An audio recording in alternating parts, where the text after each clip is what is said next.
नवाब मलिक ने आखिरकार Bombay high court की बात को माना नहीं और उन्होंने अवमानना कर ही डाली। अब माना जा रहा है कि अवमानना के केस में नवाब मलिक को जेल भी हो सकती है, क्योंकि बॉम्बे हाई कोर्ट ने 6 महीने के लिए नवाब मलिक को बैन किया था और यह निर्देशित किया था कि आप समीर वानखेड़े को लेकर कोई भी बयान नहीं देंगे, क्योंकि समीर वानखेड़े की तरफ से और उनके पिता की तरफ से एक एप्लीकेशन बॉम्बे हाई कोर्ट में लगाई गई थी और उन्होंने कहा था कि नवाब मलिक जो कि महाराष्ट्र में मंत्री हैं, वो व्यक्तिगत टिप्पणियां कर रहे हैं परिवार के ऊपर, जाति और धर्म के ऊपर, परिवारों की बातों को उछाल रहे हैं, इससे उनके परिवार की छवि खराब हो रही है। इसमें वो झूठे आरोप भी लगा रहे हैं, तथ्यहीन आरोप लगा रहे हैं और इसको लेकर के जो दलीलें नवाब मलिक के द्वारा रखी गई हैं, जो आरोप समीर वानखेड़े परिवार पर लगाए गए हैं, समीर वानखेड़े के पिता ज्ञानदेव वानखेड़े ने बॉम्बे हाई कोर्ट को बताया था कि ये सारे आरोप झूठे हैं। हमारी जाति प्रमाण पत्र, मेरे धर्म के बारे में या समीर वानखेड़े के जन्म से लेकर कोई भी जो बातें हैं वो सब की सब ठीक हैं और उसमें कोई त्रुटि नहीं है, कोई फर्जीवाड़ा नहीं है। लेकिन एक सोची समझी रणनीति के तहत नवाब मलिक ये आरोप लगा रहे हैं क्योंकि ये इस मामले में विवाद पैदा करना चाहते हैं, क्योंकि आर्यन खान के खिलाफ कार्रवाई हुई है और नवाब मलिक के दामाद के खिलाफ कार्रवाई हुई है और यह कार्रवाई तब हुई जब उनके पास से नशे की खेप बरामद हुई। लेकिन नवाब मलिक मैदान में उतरे और उन्होंने समीर वानखेड़े को टारगेट करना शुरू कर दिया। उनकी प्लानिंग का हिस्सा था कि किस तरह से समीर वानखेड़े को इस जांच से अलग हटाया जाए, यहां से आरोप लगाकर समीर वानखेड़े का ट्रांसफर करा दिया जाए। और इसलिए उन्होंने एक प्रभाकर सैल नाम का एक गवाह, जो कि सरकारी गवाह था, उसको प्रस्तुत किया। अब वो किसने प्रस्तुत किया, लेकिन आपको बता दूं, मोहित कांबोज जो बीजेपी के लीडर हैं, उन्होंने तो सीधा सीधा आरोप लगाया है और उन्होंने तो बल्कि एक अभद्र भाषा का इस्तेमाल करते हुए या यूं कहें उनको सीधा सीधा चुनौती देते हुए कहा है कि नवाब मलिक के द्वारा ही प्रभाकर सैल को 25 करोड़ की रिश्वत की बात कहने के लिए कहा गया। आखिरकार एक एनसीबी के वरिष्ठ अधिकारी के ऊपर रिश्वत लेने का आरोप लगाने वाला प्रभाकर सैल किसके कहने पर यह आरोप लगा रहा था और किसके कहने पर उसने कोर्ट तक में भी एफिडेविट दिया था। तो प्रभाकर सैल के बारे में जो हमने सुना था, जिसने यह आरोप लगाकर सनसनी फैला दी थी कि मैंने खुद अपने कानों से सुना है कि ये सब 25 करोड़ में डील होनी थी, कि इसमें जो है कुछ पैसे समीर वानखेड़े को भी दिए जाने थे केस को सेटल करने में, आर्यन खान क्रूज मामले में, सारे मामले का निपटारा करने के लिए। सबने जब ये सुना तो जैसा होता आया है, लोगों ने सोचा हो सकता है भाई रिश्वत की बात हुई हो। इसको लेकर कोर्ट में एप्लीकेशन डाली गई, इसको लेकर एनसीबी में हेडक्वार्टर में बाकायदा महाराष्ट्र सरकार ने चिट्ठी लिखी और यह कहा कि इस सारे मामले की विजिलेंस डिपार्टमेंट जांच करे, जो एनसीबी का विजिलेंस है। और इसके बाद जो विजिलेंस डिपार्टमेंट है एनसीबी का, उसने बाकायदा जांच भी की, समीर वानखेड़े को जांच में शामिल किया, यानी पूछताछ के लिए बुलाया। इससे आप देखेंगे जांच भी प्रभावित हुई। जो समीर वानखेड़े जांच कर रहे थे आर्यन खान क्रूज मामले की,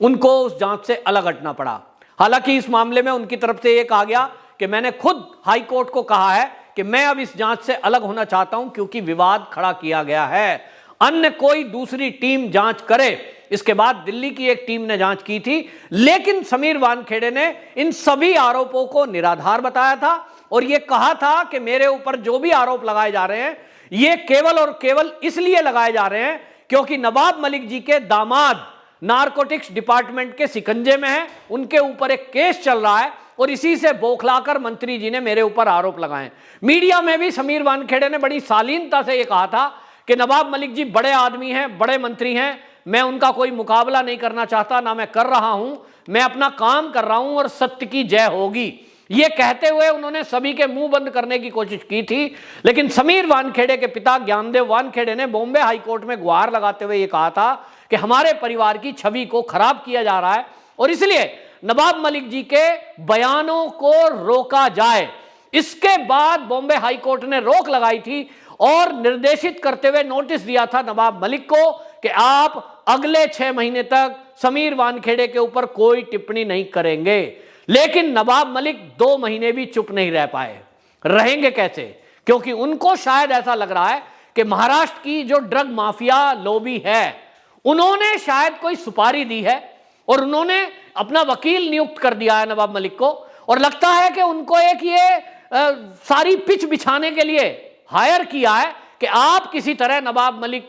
को कहा है कि आप समीर वानखेड़े के खिलाफ बयानबाजी करो, आरोप लगाओ और उसको विवादों में ले आओ ताकि उसके द्वारा की गई हर जांच को शक के दायरे से देखा जाए। ऐसा हुआ भी। आज समीर वानखेड़े ना तो नवाब मलिक के दामाद के केस की जांच कर रहे हैं, ना वो आर्यन खान केस की जांच कर रहे हैं। शायद यही महाराष्ट्र सरकार चाहती थी, शायद वो आर्यन खान को बचाना चाहती थी, शायद नवाब मलिक अपने दामाद के साथ साथ आर्यन खान को भी बचाना चाहते थे। अल्पसंख्यक कल्याण मंत्रालय है उनके पास, अल्पसंख्यक यानी मुसलमानों की रक्षा पालन, उनके लिए हित के काम करना उनके मंत्रालय के अधीन आता है, लेकिन अपराधियों को भी वो बचाएं ये कहीं नहीं लिखा, और ये कानून का उल्लंघन है। अपराधी अपराधी होता है, ना उसकी जाति होती है ना उसका धर्म होता है, लेकिन मंत्री जी को शायद ये बात समझ नहीं आई। अभी हाल ही में जो समीर वानखेड़े हैं, 31 दिसंबर को उनका एक्सटेंशन जो कि पिछली बार मिला था वो खत्म हो रहा है, क्योंकि आप जानते हैं कि वो IRS है, उनको डेपुटेशन पर यहां एनसीबी में लाया गया था। अब ये सारे खुश हो रहे थे कि अब तो समीर वानखेड़े का ट्रांसफर हो जाएगा। ये ऐसी भी बात लगती है मुझे कि जो इस चैनल के वीडियो को देख रहे हैं, चैनल के माध्यम से इस वीडियो को देख रहे हैं, और मैं देश के गृह मंत्री अमित शाह जी को भी ये बात कहना चाहता हूं कि इस देश में अगर एक ईमानदार अफसर समीर वानखेड़े है तो क्या दूसरा कोई ईमानदार अफसर नहीं है? ऐसा तो नहीं हो सकता। इस देश में ईमानदार और देशभक्त अफसरों की कमी नहीं है, एक के पीछे एक है, लेकिन ऐसा उदाहरण देखने को कम मिलता है कि जब कोई बड़े से बड़ा नाम हो उसको भी जेल की सलाखों के पीछे उसका नाम ना देखते हुए कार्रवाई करे। अब ये नहीं हुई,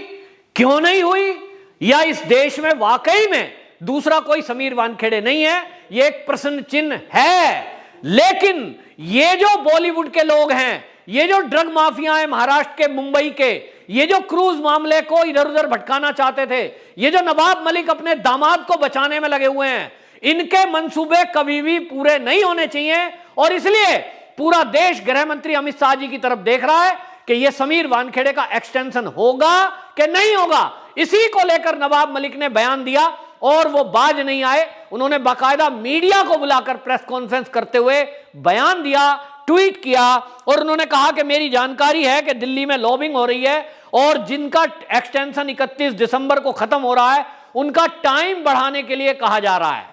तो नवाब मलिक जी, पहली बात तो यह कि आपने बॉम्बे हाई कोर्ट के निर्देश का उल्लंघन कर दिया, क्योंकि समीर वानखेड़े को लेकर आपको कोई टिप्पणी नहीं करनी थी, 6 महीने तक नहीं करनी थी, और अभी कोर्ट के उस आदेश को मात्र 2 महीने हुए हैं। तो आपके ऊपर अवमानना का केस क्यों ना चले? ये बॉम्बे हाई कोर्ट को देखना है, बॉम्बे हाई कोर्ट की अवमानना है। लेकिन इसको लेकर जिस तरह से मोहित कंबोज ने सवाल उठाया है, उन्होंने कहा कि ये जो बार बार कर रहा है मंत्री,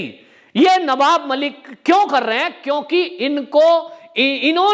उन्होंने तो आरोप लगाया सीधा सीधा कि नवाब मलिक ने ही पैसा दिया है प्रभाकर सैल को कि बयान दे और वो इस मामले में विवाद पैदा करे। अब सामने भी बात आ गई है कि प्रभाकर सैल अब मुकर गया है पहले वाले बयान से, और इसलिए प्रभाकर सैल को जेल होना, क्योंकि बयानबाजी जो की है उसमें उन्होंने बॉम्बे हाई कोर्ट में बाकायदा एफिडेविट दिया था, और एफिडेविट देते हुए यह कहा था कि मेरी जानकारी में मैंने सही सुना है, रिश्वत की बात हुई है, और अब बाद में यदि वो मुकर रहे हैं तो इसमें प्रभाकर सैल को जेल होगी और उन्हें बताना पड़ेगा। क्योंकि मोहित कंबोज ने सवाल उठाया है, और सवाल बड़ा महत्वपूर्ण है कि यदि कोई किसी सरकारी अफसर पर सरकारी गवाह के जरिए कोई बयानबाजी कराता है, यह गंभीर मामला है, इस बात की जांच स्वतंत्र एजेंसी से होनी चाहिए, कोई केंद्रीय एजेंसी के जरिए होनी चाहिए कि प्रभाकर सैल ने आखिरकार वो जो रिश्वत का आरोप था किसके कहने पर लगाया, क्या नवाब मलिक इसके पीछे थे? न जिस तरह से मोहित कंबोज का आरोप है वो तो सीधा सीधा कहते हैं कि इसके पीछे नवाब मलिक ही है, लेकिन देश जानना चाहता है कि वाकई में सच क्या है। अब नवाब मलिक ने अपनी मुश्किलें खुद बढ़ा दी हैं, बयान देकर के वो कोर्ट की अवमानना की है। दूसरी तरफ यह भी सिद्ध हो गया है कि यह सारा षड्यंत्र